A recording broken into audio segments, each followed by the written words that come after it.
In one of our discussions, a lady was arguing with me. She said, why do we tell our children that if you do not behave in a certain way, God will be angry? That way, on one hand, we are telling them lies, and on the other hand, we are making them superstitious. The interesting point here is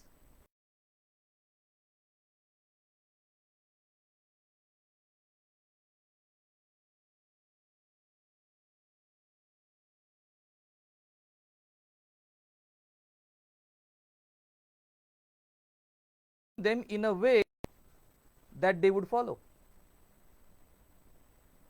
Otherwise, if you want to try logic, first thing, their logic not having been developed to that extent, they would argue. On the other hand, not knowing the repercussions of the behavior that they are having, as of today, and we may not be in a position to demonstrate every time, they are not likely to follow us, creating whole lot of problems. And that is why this is said, which is called as convincing half truth. Now interestingly, this is something that we are talking about history, the past, but even in the present we are following basically the same method. For example, there is no scientific basis for not using a mobile on a petrol pump.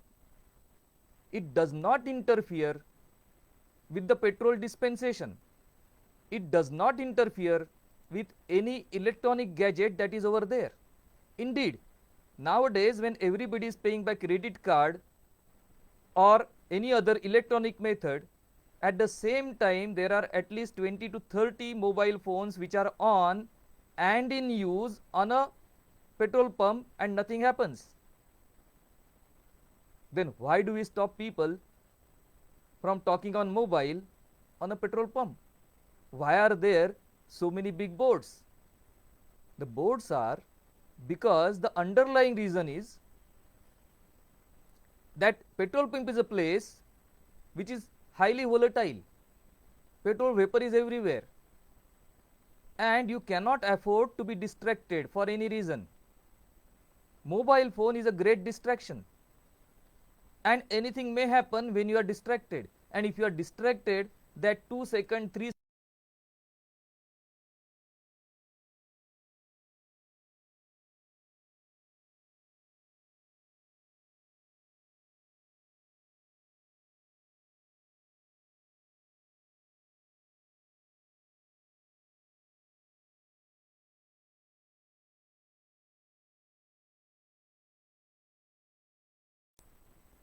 the will of the sovereign exercised coercion, but then we don't have so many people to use coercion, and that is why we use a belief, and that belief is this is something will lead to calamity, this is a problem behavior that may cause a fire, and this is where the social pressure, the peer pressure comes in. People will persuade others not to use mobile on a petrol pump, nor would they use mobile.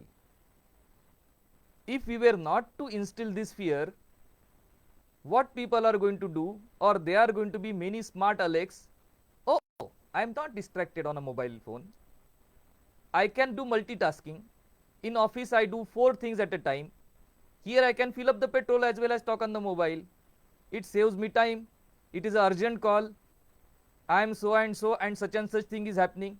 So many excuses would come up. Here with one stroke all excuses are taken rid of.